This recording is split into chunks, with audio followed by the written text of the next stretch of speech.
Okay, so it should be all about education, but for some students, being back in the classroom brings new worries. From dealing with bullying to staying safe online to understanding the risk of certain choices. Crime Stoppers of Houston has completed the top 5 questions students are asking. The answers, real unfiltered concerns that students face every day in classrooms, hallways, school buses, and online. Crime Stoppers CEO Rania Mankarius joins us to share insights on these questions, safety tips, and solutions so you can better help your children. Good morning. Good morning, Deborah. And we say better help your children because oftentimes kids are not sharing with their parents what they shared with you all. That's very true, which is why these are so important. We're there talking to kids, listening to them, getting information from them so we can actually serve them. Yeah. And I think that's why they listen to us. A lot of what you've done in your life leads up to right now. It's the perfect resume for right now. I mean, you're a lawyer, a master's in marriage and family counseling. We talk about that all the time. And then, of course, you wrote the book, The Online World, What You Think You Know and What You Don't, because so many of us don't know. We're caught in that generation that we just don't know. And if we do know about it, we're using it ourselves, we don't know how much our children are relying on it. Absolutely. I find it so funny when parents say, I'm trying to control their use. And I say, I get it. But if you have a tech problem at home, who do you call? They say, oh, we call our children. So our kids out-savvy us when it comes to technology and the digital space. And we're talking to the point where, how do you use this camera? Yeah, how do you use the remote control? How do I record something? So we've got to understand that our kids are dealing with a totally different world. Bullying looks different. Cyberbullying looks different. The possibilities of extortion, connection, it all looks different. So when we sit and talk to kids, the first thing they will often say to us is, well, what do we do about bullying and cyberbullying today? And we'll get to those questions that they were asking in a minute and some of those answers and tips that you have. But talk about what looks different today. Crime Stoppers looks different. If people are not familiar, I remember as a kid growing up and it would come on, boop, boop, and it would go like, if you know, you have a, we'll call this number and, you could be eligible for a reward if it leads to an arrest, whatever. But Crime Stoppers is much broader today than many people might think. Absolutely. I love that question. I appreciate that question because we are this wonderful tip line, but we're so much more than the tip line. And actually, I have to make it personal. A mom reached out to us about 3 weeks ago and said, I see you posting about camp safety.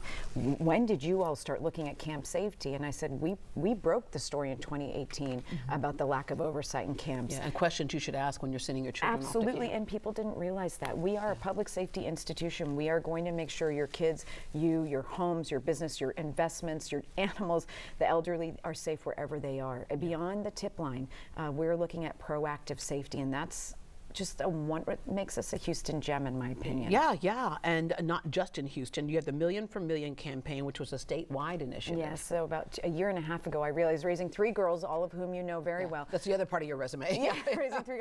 The world is changing, and you can do everything you can think of to protect your children and shield them, but the world is going to infiltrate. And it dawned on me about 2 years ago, we have a massive machine at Crime Stoppers. We have a Safe School Institute. We're in the community. We have media partners. Look at you all. We have this massive voice and the ears of children. What if we put everything together and made it a mission to reach 1 million children in Texas for safety in 1 year at the cost of $1 a child? And people said, that's great. How are you going to get it done? We got it done. We raised the $1 million in 8 months. We're deep into our program. We're working with Love Advertising to get to the 1 million children. We've surpassed that number, Deborah, shockingly and in an incredible way. Kids are responding, and in 2026 we're going to do even more, and we're so excited for the 2026 plan. All right, let's look at some of the things that they responded to in terms of what questions, what things were of concern to them. And there's lots of really other things as well, but these are kind of the top 5 that are more broad, right? Yes. Okay, 1, how can I tell if a relationship, friendship, or romantic is toxic or unhealthy? Now, people might be thinking, oh, wait, doesn't that happen just with adults and stuff like that? No, a lot of the abuse that we have seen in adult relationships, they'll tell you, started as they were young people and teens. It's a cycle. I always tell kids it's a CP and a CP. So look for criticism. If you're constantly being criticized and nitpicked, and then P, pressure. If people are putting this person, a friend or a significant other, is putting pressure on you to do things you don't want to do. And then another C, controlling. They're controlling passwords, time, who you're talking to. And then that final P is punishment. If you're getting punished for not doing what they want, that CPCP, that is sort of the formula. Get away from a situation like that. Those are all red flags. Talk to a trusted adult. Love yourself enough to be your own advocate. And you say doing what they want. Sometimes this spins off into what we see with trafficking of young girls. It's like, if you don't do this for me to make money, then we're not in love and you don't really love me. And I want to tell parents, when you hear trafficking, they're always thinking of these movies. Kids Liam Neeson, take it. all that type of stuff. No, a child could be in their bedroom every day, 365 days a year, and being trafficked from their home. They're being pressured to take photos, pressured to take videos up in their bedroom. You don't even realize it because that pressure and that punishment and that exploitation is so real. You also want to empower kids. You say if something feels off, I know. it probably is. You have the Yes. right to question that. Absolutely. We always talk about that feeling in their belly, and we say that a lot when we talk to elementary school kids. You have a sense if something's not right. Go with it. Love yourself enough to build those walls to protect yourself, and then have a trusted adult. Deborah, you start. It may not be your parents, Yeah, right. but there's going to be somebody. Well, oftentimes that could be where the modeling has started, where you looking at your parents, that's not the relationship you Yeah, want that's not what I necessarily. want. Yeah, so Yeah. I don't know what I want, and so that causes issues in itself. Have Yeah. a trusted adult you can go to. Be weary of talking to a friend, because a friend at your own age may not know exactly what you should do. Yeah. So have somebody a little older that can guide you through And I'm going these to tell you, I have a couple of friends who I know this sounds, they have the perfect relationship. They just really Like, do. The parents, the Oh. parents are. I mean, they sit down, they talk things out, they work at the table, and I love watching them. But because their relationship was so good, their kids never thought they could ever be with somebody who was bad. Oh. And it literally had the opposite effect That's of so having interesting. perfect parents at home, and they were like, Everybody's why would, gonna be yeah, good. why would anybody want to take advantage of me? And one of them found herself in that situation. that makes me sad. right? That makes me All sad. right, but because of the foundation her parents laid, was Yeah. able to get out of that. All right, next question. If someone is bullying me or a friend online, what steps can we take to make it stop? And what if reporting doesn't work? This is something that Yes. oftentimes ends up in your office when someone says, we sat down with principals and teachers, we sat down with the kids' parents, and they're still bullying us. How far can we go? Well, this is the great thing about Texas right now. So one, if you're being bullied, what we want you to do, especially cyberbullied, is take screenshots of everything. Be a little investigative reporter. Take copies of absolutely everything. Then report those accounts and then block them. Okay, so that's your order. Tell a trusted adult. You may even have to go to law enforcement, and you keep going to the school. When I say report, you're going to report online, but you're going to report in the school. What are the school's obligations? Now that's the beauty of Texas. David's Law was passed at Maureen Molak, a champion, after her sweet son, David, 16, took his own life due to cyberbullying. And that's not the first time. We've seen that several times. We've seen it several times, but Maureen Molak with David's Law changed it. David's legacy is unbelievable. The schools have to respond. So before, the schools would say, well, if it's not in the school grounds, what do we do? No.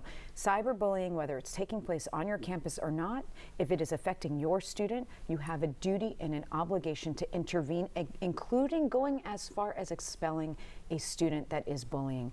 Not only that, but Texas law now gives you options. Harassment is a misdemeanor crime. Stalking, terroristic threats. Now we can go into serious penalties for a child that is harassing. And don't forget, schools have student code of conduct, so that if your student is engaging and is being a bully, the schools now have tools in their tool belt to respond. Okay, next question. What are the risks of sharing private photos or text, and what can I do if someone is threatening to share something I sent, or if they have shared something that you sent? Like, first of all, we can't say enough, do not send know, anything Deborah. that you don't I want the know. rest of the world to see, right? Exactly. Oh gosh, and I just had this conversation with my children this weekend. Nothing is private. If it disappears, it doesn't matter. It lives somewhere forever, either on the server of the company or in somebody took a screenshot. Somebody, well, I'll know if somebody took a screenshot. Doesn't matter. Somebody else could have another phone recording, as somebody else's gadget. That material is always going to exist. So I tell my children, I tell when I go to kids, if you're not going to feel comfortable having it be on a billboard on 59, 6 o'clock news. don't Yeah, share yeah, it. Yeah. Period. Best friend, boyfriend, girlfriend, it doesn't matter, because a friend today could be an enemy tomorrow. Now, if it gets shared, that's where you have to go back to that bullying and cyberbullying sort of model. Screenshot everything.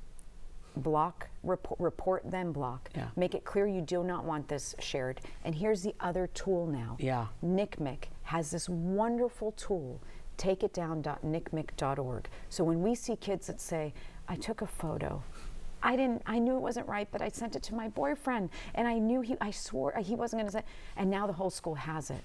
Yeah. or I'm being exploited. Yeah. It's being held. You can go to takeitdown.nicmic.org and they can remove these images. Yeah, because that even happened with That's huge. there were several young kids. I mean, their pictures were showing up on sites, Yes. soliciting sex and things, and they're like, people, they would find out about it because somebody would say, "I saw you on this site." Well, what were you doing on that site? Yeah. But they're like, "I saw you on this site." They're like, "I didn't put that up there." So you can't use minors, especially pictures, No. any way you want to. But that was happening. People, It's happening. They were grabbing minors' pictures off of people's Facebook pages and putting them up on these sites. Yeah, and let's even go further than that. They're taking pictures of kids just walking around. Yeah. It doesn't have to be taken from a Facebook. Yeah. But AI technology, there are laws now that we're discussing about AI replication using a child's image, revenge pornography, Yeah. all of those things that laws are changing now. Thank And God. that kind of dovetails into how can I protect my privacy online and know who's safe to talk to or follow on social media.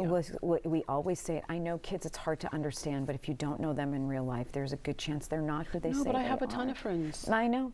Online, yeah. Roblox now, there's so many lawsuits now against Roblox. I tell kids, again, Crime Stoppers goes in and we speak to kids for free. We satisfy state mandates. And one of the things we talk about is, do you know how old the average age of a gamer right now in the U.S.? What, 6, 7? 35 years old. Average. Oh, the average Yes. gamer. Okay. The yes. average gamer's age is 35 years Wow. old. So they're in the population mixed right there with the kids. Absolutely, Yeah. because they're going to where the kids are. Yeah. So when you're talking to people online, it doesn't matter what the image looks like. It doesn't matter what age, like what the language, the age of the language sounds like. A lot They of know how to times mimic. Yeah. They'll go to ChatGPT and say, "Make me sound like a kid." Yeah. Wow. All right. So we've got to know about these Yeah, things. yeah. All right. And then up next, can minors get in legal trouble for things like vaping, skipping school, or sharing photos, and does it stay on their record? And we're hearing a lot about this right now in the national media because of kids who are refusing to go to school or who are out on the streets at night, just causing mayhem. And so the suggestion was, okay, if parents aren't going to have control of their children, Yeah. then maybe the parents need to be punished. This has gone in and out of favor Yes. for many, many years, Yes. for decades Yes. now. And that's true. It has gone in and out of favor, but the reality is parents at some point do hold legal liability and responsibility over their children. But children who are vaping and engaging in other things that are illegal for them can face punishment, whether it's fines, expulsion from school, juvenile court, and detention. Those are real things. Kids who are skipping school, there are laws, truancy laws Yeah. come into play, and public schools must adhere to them. If you're missing 10 school days, you can get in trouble legally. So we've got to be talking to our kids about the fact that these laws are in place because we love and care for our children, and we have a duty to take care of our minors. And we have a duty to society too. I mean, Yes. we have to maintain some order. And of course, one of the other things is for the so-called good student, even that one bad decision that gets posted and shared everywhere. If you're trying to get into colleges or applying, had an acquaintance, her child applying for jobs, and something popped up. Absolutely. Smart, good student who did all the work in school and is ready for the career world, and it popped up during a job interview. Yeah. And so it's there. And how long can it be there, right? Oh, it can be there. We have a whole part of our presentation actually that goes through kids that lost scholarships because they were drinking or there's twerking Yeah. that the school felt was inappropriate. They lost scholarships to go to college. Wow. Girl at Teen Vogue lost her dream job because of a tweet she made 10 years prior that was considered inappropriate. These things stay with you. Yeah, all right. I'm going to round out with the new safety tool, Safe Text. Oh, Safe Text, we're so excited about it. 9014, the number 4, and then the word safety. You text hi or hola and ask your question, and it comes directly to us. We will give parents at their fingertips while they're having a conversation everything they might want to know about a topic. So I'm trying to talk to my kids about fentanyl-laced pills or sexting or bullying. You text us your question. We'll give you all the information right there. All right, Rania, thank you so much. Thank oh my you. gosh, y'all are doing so much. To learn more about the Million for Million campaign, resources available, and access monthly topics, visit millionformillion.org.